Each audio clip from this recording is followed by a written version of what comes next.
ಇಲ್ಲೂ ಕೂಡ financial adviser ಕೆಲಸ ಮಾಡ್ತಾರೆ ಪಾಪ.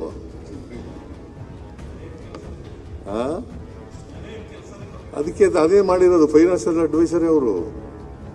ಬೇರೆ ಏನು ಕೆಲಸ ಕೊಡ್ತಾರೆ ಅದಕ್ಕೆ? ಮಿನಿಸ್ಟರ್ ಆಯ್ತಾರೆ.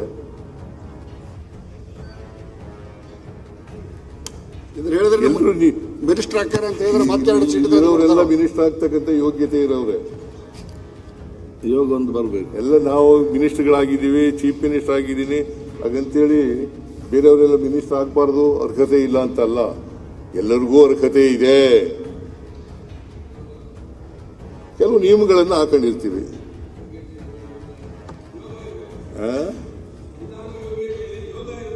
ಯೋಗ ಅವೆಲ್ಲ ಯೋಗ ಏನಿಲ್ಲ. ನನಗೆ ಯಾವ ಯೋಗ ಐತೇನೆ? ನಾನು ಹಳ್ಳಿಯಿಂದ ಬಂದವನು, ನನಗೆ ಯಾವ ಯೋಗ ಇತ್ತು?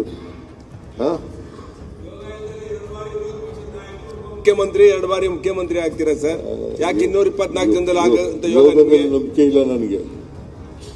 ನೀ ನಂಬಿಕೆ ನಂಬ್ಕೊ, ನಂದೇನು ತಕರಾರಿಲ್ಲ. ನೀ ನಂಬ್ಕೊ, ನಾನು ಯೋಗದಲ್ಲಿ ನಂಬಿಕೆ ಇಲ್ಲ. ನಾನು ಯಾವಾರು ನಂಬ್ಕೊಂಡಿಲ್ಲ. ಹೆಂಗ್ ಬರ್ತದೆ ಹಂಗೆ.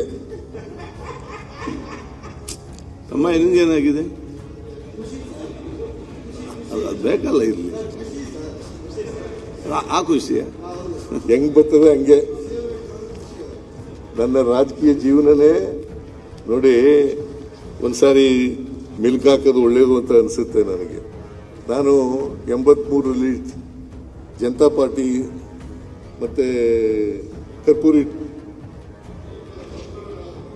ಕರ್ಪೂರಿ ದಳ, ನಾನು ಕರ್ಪೂರಿ ಠಾಕೂರ್ ಪಕ್ಷದಲ್ಲಿದ್ದೆ. ಅಲಯನ್ಸ್ ಆಯಿತು, ಕರ್ಪೂರಿ ಠಾಕೂರು ಜನತಾ ಪಾರ್ಟಿ ಎಲ್ಲ ಅಲಯನ್ಸ್ ಆಯಿತು. ಆದರೆ ನನಗೆ ಟಿಕೆಟ್ ತಪ್ಪೋಯ್ತು, ಟಿಕೆಟ್ ಸಿಕ್ಕಲಿಲ್ಲ. ಇಂಡಿಪೆಂಡೆಂಟ್ ನಿಂತ್ಕೋಬೇಕಾಯ್ತು ಬಂತು. ಹಾಗೆ ಜಿ ಟಿ ದೇವೇಗೌಡ ನಮ್ಮ ಜೊತೆ ಇದ್ದ. ಶಾಂತಿ ರಂಗ ಅಲ್ಲಯ್ಯ, ನಾನು ಇಂಡಿಪೆಂಡೆಂಟೇ. ನಾನು ಕರ್ಪೂರಿ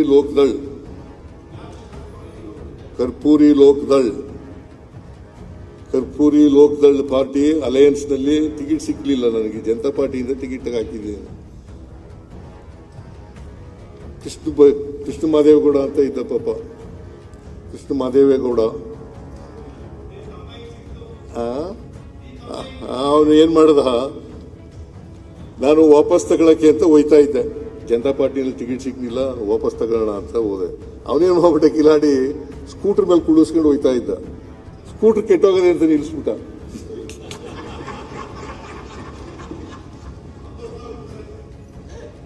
ಅವನು 3 ಗಂಟೆ ಆಗೋವರೆಗೆ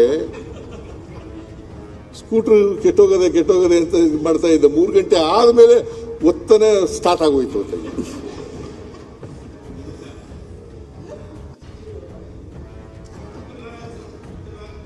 ವಿಟ್ರಾಲ್ ಟೈಮ್ ಮುಗ್ದೋಯ್ತು. ಆಗ ಏನ್ ಮಾಡೋದು? ಎಂತೆಂತ ಸ್ಕೂಟರ್ ಇಟ್ಟಿದ್ದೀರಿ ಸರ್ ನೀವು? ಎಂತೆಂತ ಸ್ಕೂಟರ್ ಇಟ್ಟಿದ್ದೀರಿ ಹಿಂದೆ? ಎಂತೆಂತ ಸ್ಕೂಟರ್ ಇಟ್ಟಿದ್ದೀರಾ ಅಂದೆ?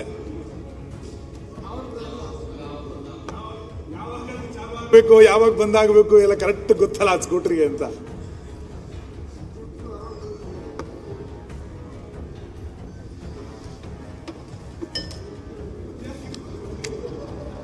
ಇದು ನೀನು ಹೇಳೋದು ಸ್ಪಷ್ಟವಾಗಿ ಗೊತ್ತಾಗ್ತಾ ಇಲ್ಲ, ಅದಕ್ಕೆ ಇದನ್ನ ಹಾಕತಾ ಇದ್ದೀನಿ. ಅಲ್ಲ, ಎಂತೆಂತ ಸ್ಕೂಟರ್ ಇಟ್ಟಿದ್ದೀರಾ ನೀವು? ನನ್ ಸ್ಕೂಟ್ರೇ ಅದೇ ಹೇಳಿದ್ದು. ನನ್ನ ಸ್ಕೂಟ್ರೇ ಓಡಿಸ್ತಾ ಇದ್ದವನು ಅವನು. ಆ ಸ್ಕೂಟ್ರು ಯಾವಾಗ ಸ್ಟಾರ್ಟ್ ಆಗ್ಬೇಕು, ಯಾವಾಗ ಆನ್ ಆಗ್ಬೇಕು, ಯಾವಾಗ ಹಾಳಾಗ್ಬೇಕು ಕರೆಕ್ಟ್ ಅದು ಸೆಟ್ ಮಾಡಿದೀರಾ. ಆ ಸ್ಕೂಟರ್ ಇವತ್ತಿನ ತನಕ ಮುಂದುವರೆದಿದೆ. ಅದರೆಲ್ಲ ನಂಬಿಕೆ ಇಟ್ಕೊಂಡಿರೋ ನಿಮ್ ಪಾರ್ಟಿಯವರು, ನಾನು ಅದ್ರಲ್ಲಿ ನಂಬಿಕೆ ಇಟ್ಕೊಂಡಿಲ್ಲ. ಅವೇನ್ ಮಾಡ್ದ, ಕೃಷ್ಣ ಮಾದೇವೇಗೌಡ ಅಲ್ಲ, ನಾವು ಕೃಷ್ಣ ಮಾದೇಗೌಡ ಅಂತ ಕರಿತೀವಿ. ಕೃಷ್ಣ ಮಾದೇವೇಗೌಡ ಅವನು 3 ಗಂಟೆ ಆದ್ಮೇಲೆ ಕರ್ಕೊ ಹೋದ ಅಲ್ಲಿಗೆ. ರಿಟರ್ನಿಂಗ್ ಆಫೀಸರು ಟೈಮ್ ಆಗೋಯ್ತು ಸರ್, ವಾಪಸ್ ತಗೊಳಗಿಲ್ಲ ಅಂತ. ನಾನು ಎಲೆಕ್ಷನ್ ನಿಂತ್ಕೋಬೇಕಾಗಿ ಬಂದ್ಬಿಡ್ತು. ಆಗ ತಕಡಿ ಗುರ್ತು ತಗೊಂಡು ನಿಂತ್ಕೊಂಡು ಇಂಡಿಪೆಂಡೆಂಟ್ ಆಗಿ ತಕಡಿ ಗುರ್ತಲ್ಲಿ ಇವರೆಲ್ಲ ಕೆಲಸ ಮಾಡಿದ್ರು. ಆಗ ಪಾಪ ಜಿ ಟಿ ದೇವೇಗೌಡ ಎಲ್ಲ ಕೆಲಸ ಮಾಡಿದ್ರು. ಕೆಂಪಿರೇಗೌಡ ಅಂತ ಇದ್ದ, ಕಾಂಗ್ರೆಸ್ನಲ್ಲಿ ರೆಬೆಲ್ ಆಗಿ ನನಗೆ ಕೆಲಸ ಮಾಡೋದು. ಟಿಕೆಟ್ ಸಿಕ್ಲಿಲ್ಲ. ಕಾಂಗ್ರೆಸ್ನಲ್ಲಿ ಟಿಕೆಟ್ ಜಯದೇವ್ ರಾಜರ್ಸಿ ಕೊಟ್ಟರು. ಏನೇ ಇರಲಿ, ಜಯದೇವ್ ರಾಜರ್ಸು ನನಗೂ ಫೈಟ್ ಆಯಿತು. ಆಮೇಲೆ ಜನತಾ ಪಾರ್ಟಿಯಿಂದ ತಮ್ಮಯ್ಯ ಅಂತ ನಿಂತಿದ್ದ, ಅವನು ಡಿಪಾಸಿಟ್ ಹೋಯಿತು ತಮ್ಮಯ್ಯನಿಗೆ. ನಾನು 3,000 ಚಿಲ್ಲರೆ ಓಟ್ನಲ್ಲಿ ಗೆದ್ದುಬಿಟ್ಟೈತೆ.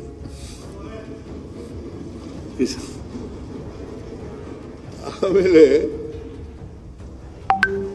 ನಮ್ಮಲ್ಲಿ ಸ್ವಲ್ಪ ಗೊಂದಲ ಇತ್ತು. ನಾನು ಇಂಡಿಪೆಂಡೆಂಟು, ಯಾರು ಚೀಫ್ ಮಿನಿಸ್ಟರ್ ಆಗಬೇಕು ಅನ್ನೋದು ಗೊಂದಲ ಇತ್ತು. ಆಮೇಲೆ ನಾನು ರಾಮಕೃಷ್ಣ ಗವರ್ನರ್ಗೆ ನಾನೇ ಭೇಟಿ ಮಾಡಿ, ನನಗೆ ಯಾರು ಹೇಳಲಿಲ್ಲ, ಎಲ್ಲ ನಾನೇ ಗವರ್ನರ್ ಭೇಟಿ ಮಾಡಿ ಇವರಿಗೆ ರಾಮಕೃಷ್ಣ ಹೆಗ್ಡೆ ಅವರಿಗೆ ಸಪೋರ್ಟ್ ಮಾಡಿ ಲೆಟರ್ ಕೊಟ್ಟೆ.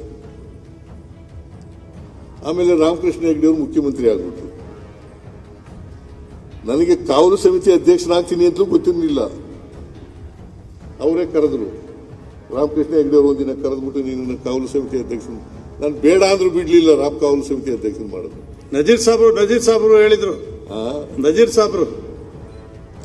ಸಾಬ್ರು ಅವರು ಇದ್ರು ಪಾಪ, ಅವ್ರ ಮಾತು ನಡೀಲಿಲ್ಲ. ಅವರು ನನಗೆ ಟಿಕೆಟ್ ಕೊಡಿಸ್ಬೇಕು ಅಂತ ಭಾರಿ ಪ್ರಯತ್ನ ನಡೆಸಿದ್ರು, ಆಗಲಿಲ್ಲ.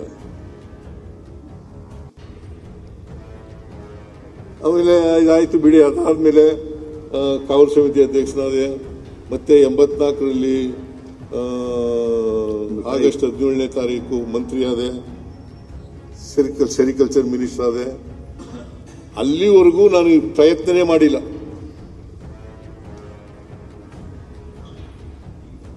ಕಾವಲು ಸಮಿತಿ ಅಧ್ಯಕ್ಷಗಿರಿನೂ ಅದಾಗಿದ್ದೇ ಬಂತು, ಮಂತ್ರಿನೂ ಅದಾಗಿದ್ದೇ ಬಂತು, ಸ್ಟೇಟ್ ಮಿನಿಸ್ಟರ್ ಮಾಡಿದ್ರು ಆಗ, ಮಂತ್ರಿಗಿರಿನೂ ಅದಾಗಿದ್ದೇ ಬಂತು. ಅಲ್ಲಿವರೆಗೆ ನಾನು ಇನ್ಫ್ಲೂಯೆನ್ಸ್ ಮಾಡಿಲ್ಲ. ಅಫ್ಕೋರ್ಸ್ ನಜೀರ್ ಸಾಬು, ಇವರು ನಮ್ಮ ರಾಚಯ್ಯನವರು, ಇವ್ರ ತಂದೆ, ಇವರು ಪ್ರಯತ್ನ ಮಾಡಿದ್ರು ನನ್ನ ಪರವಾಗಿ ಅಂತ. ಆಮೇಲೆ ಗೊತ್ತಾಯ್ತು ನನಗೆ ಇವರು ಪ್ರಯತ್ನ ಮಾಡಿದ್ರು, ರಾಚಯ್ಯನವರು, ನಜೀರ್ ಸಾಬ್. ನಾನಂತೂ ರಾಮಕೃಷ್ಣ ಹೆಗ್ಡೆ ಅವರಿಗೆ ಮಂತ್ರಿ ಮಾಡಿ ಅಂತ ಕೇಳಿರಲಿಲ್ಲ. ಹಾಗೂ ಮಂತ್ರಿ ಆದೆ. ಆಮೇಲೆ ಕಾವಲು ಸಮಿತಿ ಅಧ್ಯಕ್ಷನಾಗಿದ್ದೆ. ಆಮೇಲೆ 2 ವರ್ಷಕ್ಕೆ ಮುಗಿದೋಯ್ತು ಅದು. ರಾಮಕೃಷ್ಣ ಹೆಗ್ಡೆಯವರು ಅಸೆಂಬ್ಲಿ ಡಿಸಾಲ್ವ್ ಮಾಡಿಬಿಟ್ರು 85ನಲ್ಲಿ. ಡಿಸಾಲ್ವ್ ಮಾಡಿ ಪಾರ್ಲಿಮೆಂಟ್ ಎಲೆಕ್ಷನ್ ಆಗ್ಲೇ ನನಗೂ ಲಂಕೇಶ್ ಜೊತೆಗೂ ಚೆನ್ನಾಗಿತ್ತು ಸಂಬಂಧ. ಲಂಕೇಶ್ ಅವರು ಪಾರ್ಲಿಮೆಂಟ್ ನಿಂತು ಅಂತಂದ್ರು ನನಗೆ. ನಾನು ಆಗಲ್ಲಪ್ಪ, ನಾನು ಮಹಾರಾಜನ ನಿಂತ್ಕೊಂಡಿದ್ದೇನೆ, ಮಹಾರಾಜನ ಮಗ ಕಾಂಗ್ರೆಸ್ನಿಂದ ನಿಂತ್ಕೊಂಡಿದ್ದ, ಶ್ರೀಕಂಠ ದತ್ತ ನರಸಿಂಹರಾಜ ಒಡೆಯರ್ ಅವರು ನಿಂತ್ಕೊಂಡಿದ್ರು, ನಾನಿಲ್ಲಲ್ಲ ಅಂತ. ಅವ್ರು ಏನಾದ್ರು ಬಿಡ್ಲಿಲ್ಲ, ಒಪ್ಸಕ್ಕೆ ಪ್ರಯತ್ನ ಮಾಡಿದ್ರು. ನಾನು ಒಪ್ಕೊಂಡು ಬಂದ್ಬಿಟ್ಟೆ. ಆಮೇಲೆ ನಿಂತ್ಕೊಳ್ಳಲಿಲ್ಲ. ಅವ್ರ ಪತ್ರಿಕೆಯಲ್ಲಿ ಬರೆದ್ರು, ಇಸ್ಪೀಟ್ ಗುಲಾಮ ಮಾಡಿದ ಮೋಸ. ನಾನು ಆಗ ಲಾಯರ್ ಆಗಿದ್ದಾಗ ಕಾರ್ಡ್ಸ್ ಆಡ್ತಿದ್ದೆ.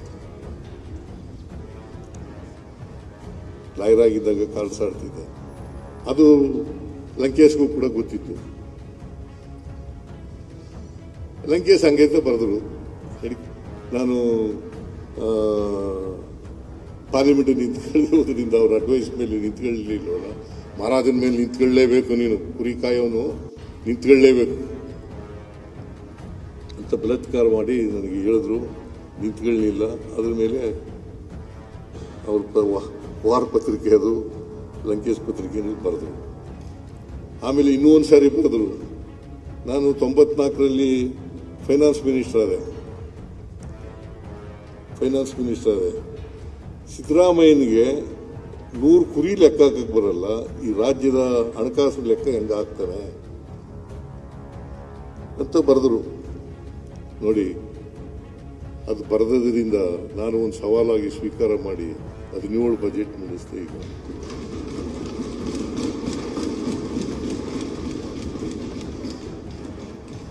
ಅಲ್ಲದೆ ಹೋದ್ರೆ ನಾನು ಫೈನಾನ್ಸ್ ಮಿನಿಸ್ಟರ್ ಆಯ್ತಾ ಇದನ್ನೇನು ಗೊತ್ತಿಲ್ಲ ನನಗೆ.